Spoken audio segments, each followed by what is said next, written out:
at this point here, I've done the body work, primed it, dry blocked it, and re-primed it, and then wet sanded it, wet blocked it. Basically you can see it has a sheen on it, which is blocked out with 320, hand sanded with 400, 600, and now it's masked off, seam sealed, and now we're fixing to get ready to spray a sealer coat, which is sealer primer. It's an epoxy primer, and then about 3 to 4 coats of color and 3 coats of clear. So we're going back concours, but with modern paint. Not the old single-stage paint from the 1960s. So, plenty of opportunity here to nitpick, and there are pros and cons, I'm sure. Of course, the hood and the nose cone have to be painted separate, because there's not enough room in here to paint it. But the nose cone's finished too and ready to paint? Yeah, everything's ready to paint, and it'll be painted probably the day after we paint this. You mask off the engine bay because it's all painted, right? Yeah. I've also done the seam sealing. This is just a regular seam sealer here, and it's actually where you can smear it in with your finger, make it like factory. And I used a self-leveling seam sealer in the drip rails. You can see how nice it laid out because it levels itself. So I use that self-leveling through here and self-leveling in the trunk jam area, and you can see the gray. When you put it in, you smear it with your finger, then it levels out by itself, so it's a real nice slick application. It's not quite concourse, but it has a real nice finish. Same way within here, seam seal it and it levels out, so it's real nice and smooth, a lot better than original. Every seam on a car has some sealer on it. Across here was all seam sealed, all this, all through here.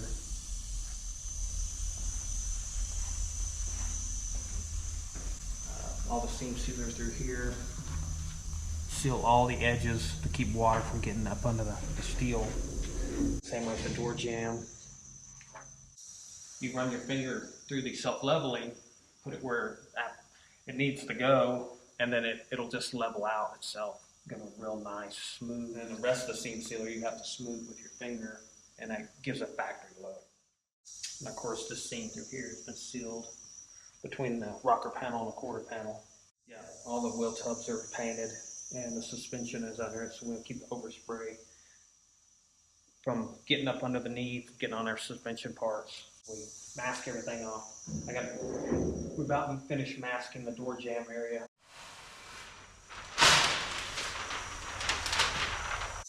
That way you can shut the door and open it as you're spraying it, spray the jams, everything at the same time.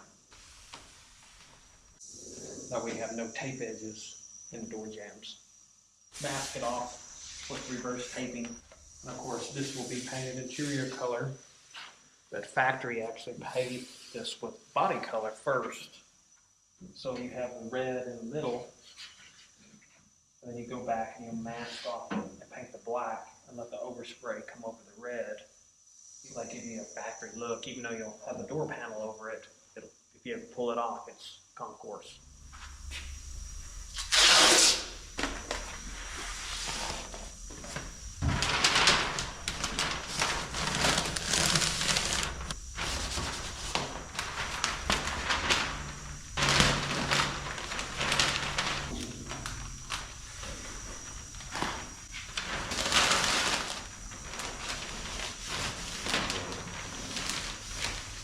All this is painted body color? Yeah. Yeah, all this one I'm taping up the inside door jamb. That way all this gets painted and you don't have tape lines. A lot of shops will paint this, edge it, and then they'll tape it up right up on the edge. Then you'll have a tape edge. You won't have any tape edges, be just like factory. And that allows you to open and shut the door and paint all that at the same time. Factory open and shut the door. Of course, they painted the inside of the car and everything at the same time. Doing it this way keeps a lot of dust and debris from the inside out of your paint job. Lint-free prep rags. And then we use a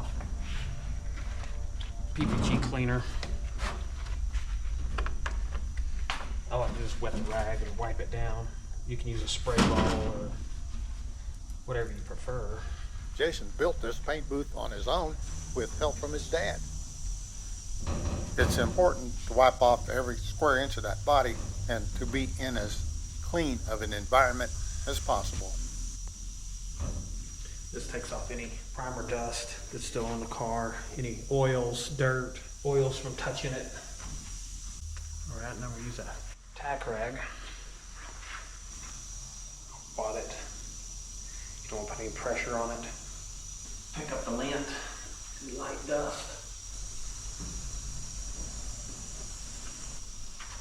We'll actually tack it between each coat. All right, now we're ready for mix up some sealer.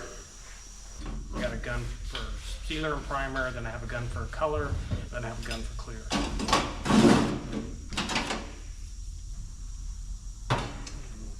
Stir this.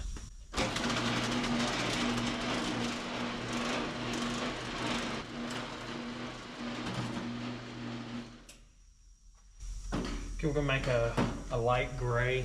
Use the black and the white, and I'll end up mixing a gray to the color you want. This is a sealer primer.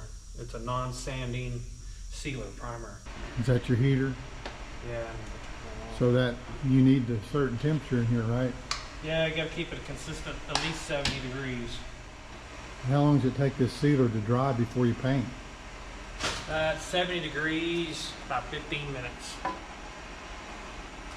So you can start spraying the first coat of the base coat, and it takes about 10 to 15 minutes in between each coat at 70 degrees. I'll consider that for a while.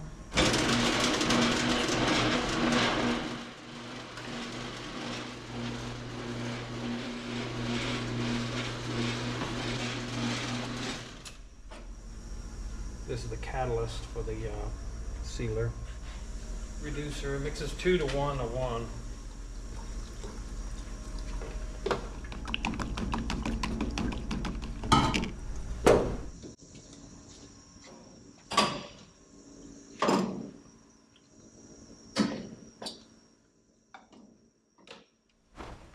Put a paint suit on, mainly to keep lint from your clothing out of your paint and keep paint off of your skin, which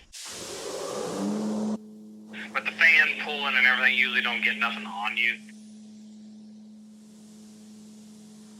But it's mainly to keep particles of lint and stuff out of your paint. That's just one medium coat. And usually you want a color that's close to the color you're spraying. Use a real light gray, almost a white, when you're spraying a red or a lighter color. And then, of course, a darker color for darker base coats. Primer sealer or sealer primer, I always just call it sealer. But it isn't a primer, it's an epoxy based. The actual PPG recommendations and how they want it done is you apply the epoxy primer, medium to wet coat, let it dry 30 minutes at 70 degrees, and then apply base coat. I use a primer gun, the same gun I use to apply my surfacer primers. It's a slightly larger tip. I usually use a 1.5, medium pressure, about 29 PSI, and you get every inch of it. My sealer gun, it's actually a brand new gun, like it's only a few months old. And I go through sealer guns quite often because the primers and the sealers just get caked up inside. You just get where you can't clean them out as good, so I usually just chunk them and get new ones.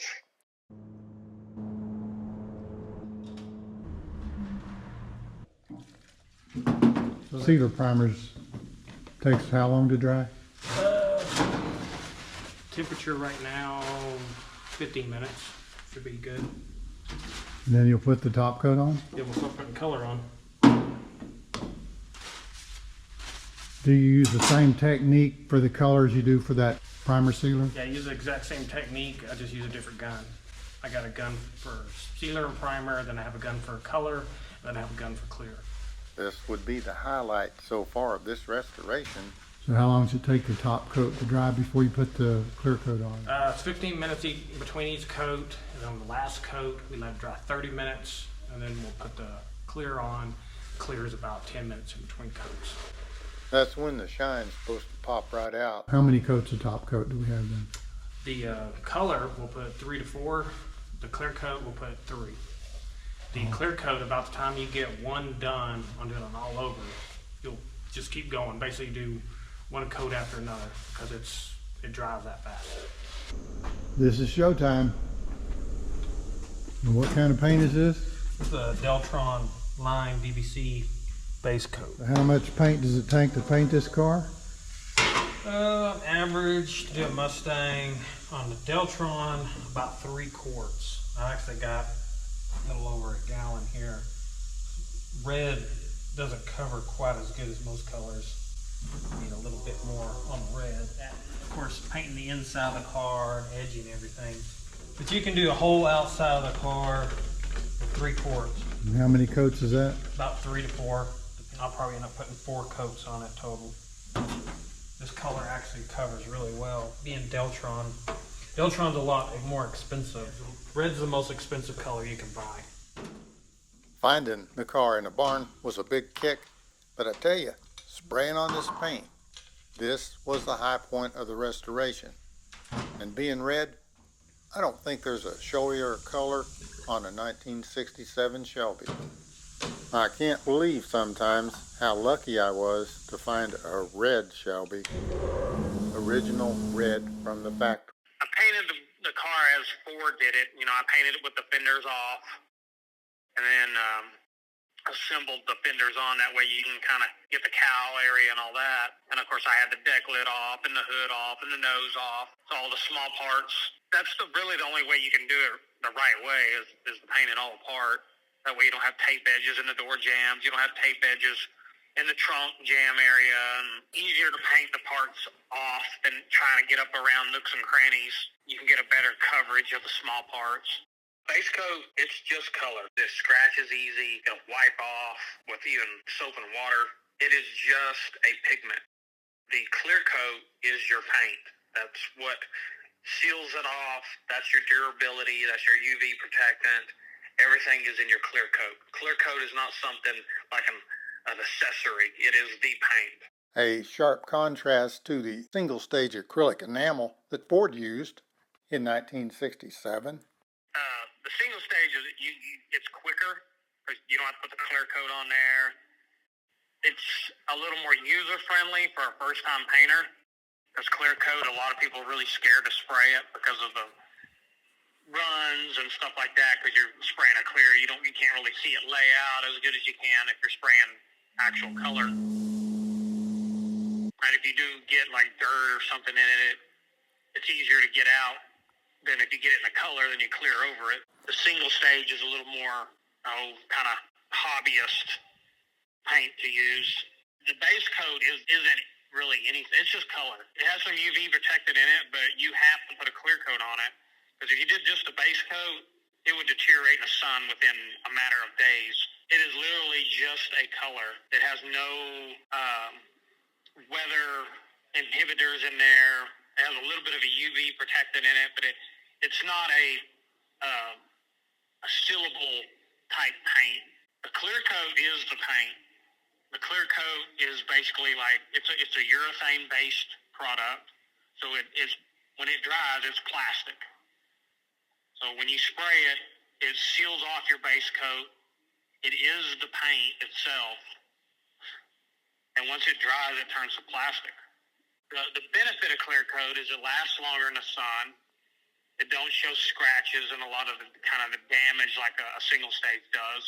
You don't have to wax it and stuff like the old single stages where they chalked out or faded out. Clear coat will always be shiny. It holds up to the sun better. It's better repairability because you can actually blend the panel if you have damage or collision.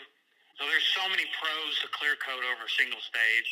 Single stage basically has no true pros on it other than it's what they used back then. Clear coat has a lot higher gloss. So when the single stages will have a tendency to, once they're cured and are dry, they don't have quite the shine that a clear coat does.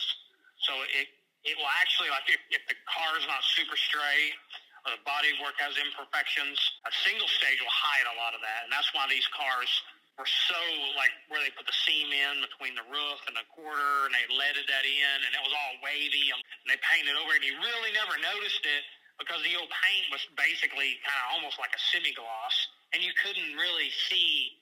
And now today's paints is so shiny, you see every little imperfection, so you have to have the bodywork a lot straighter nowadays than you would have back then with the single stage. It's really the only pro of having single stage paint is you can kind of cheat on bodywork. You don't have to have it as perfect.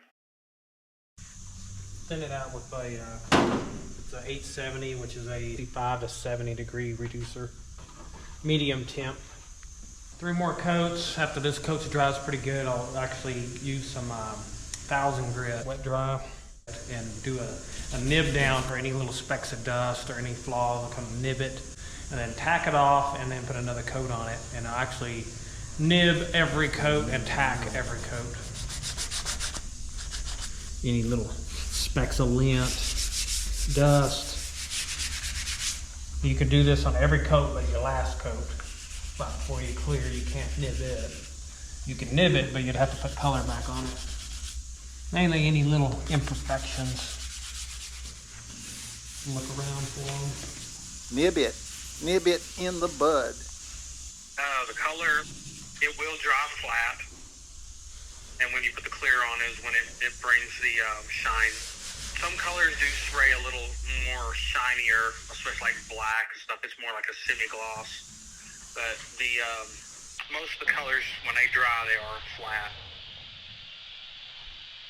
And then the second coat makes a drastic change, and it's covered, and then you can look around like the lower of the doors, lower of the quarter, make sure everything's covered good. Red is one of the smoothest spraying colors. It always covers really well, but it's the most expensive color because the pigments in it and the mixing colors are very expensive. That's the second coat. Done? Done. So, how long we gotta wait now? About 10-15 minutes, and then we'll start on the next one. As you put more and more coats on it, it'll get covered better, and it'll take on its true color. That third coat of paint has dried. So, just like with every other coat, Jason lightly wads up a tack rag and without applying pressure, skims the surface of the paint to remove lint and dust particles. And we mean the entire body. So this takes a while, and while you're tacking the body, you might find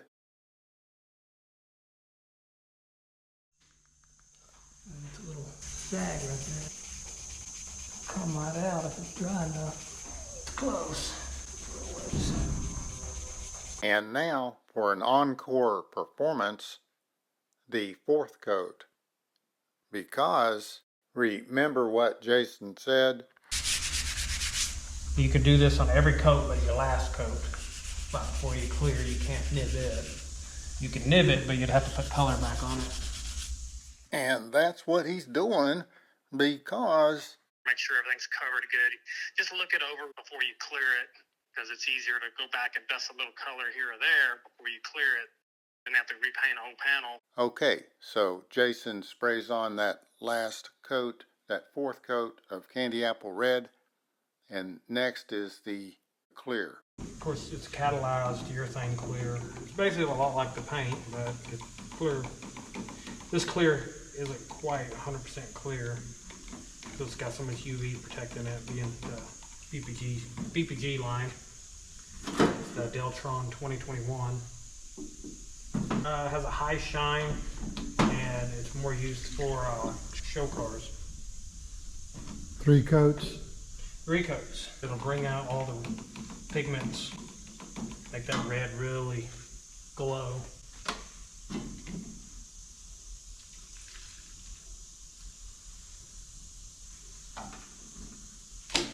Alright.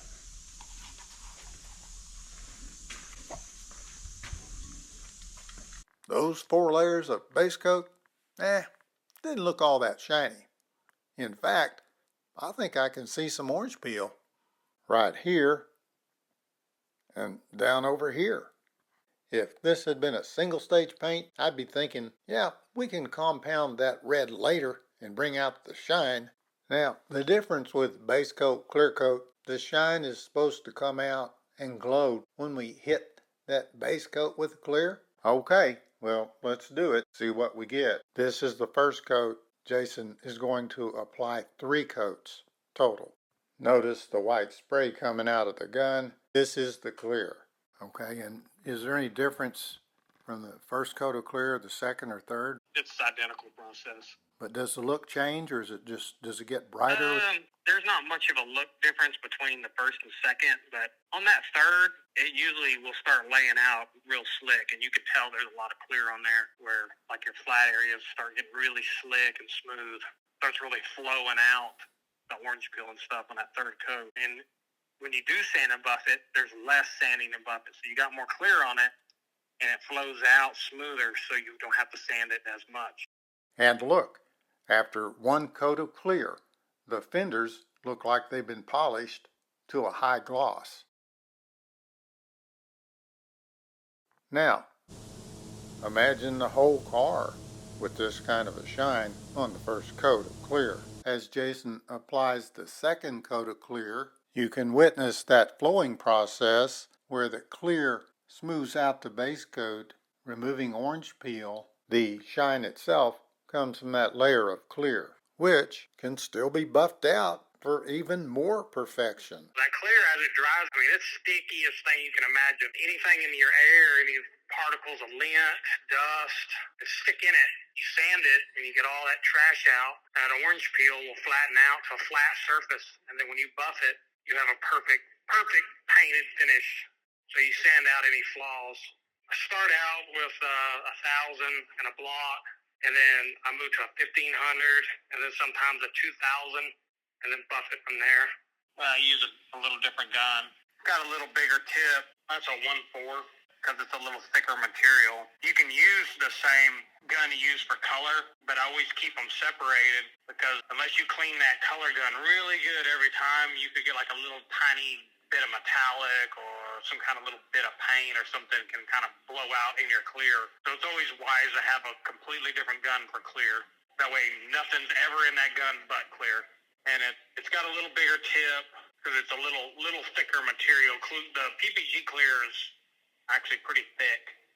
When a lot of the cheap clears are like water, like they're real thin. And that's why they usually deteriorate faster because you're not actually getting enough mils onto the panel. When the PPG is a real thick. So when you put 2 coats of PPG on there, it's like 4 coats of a real thin clear. Distance about the same as a color. You're looking about 6 inches, 5 to 6 inch range. You get closer or further depending on how it's laying out. And temperature. Temperature has a lot to do with how the clear is drying, how it lays out, a moisture level in the air. There's a lot that contends, and you kind of get where you spray for so many years, you can see how it lays out, and you can just adjust yourself instantly. You're like, I need to just get a little closer, a little further, lay this out a little more air pressure, or change the fan on the gun a little bit. And different colors also lay out different. Like a red or a black base coat lays smoother, so when you clear it, the clear will lay smoother. We'll have to assemble the car to see the final result, but from this angle, what do you think now?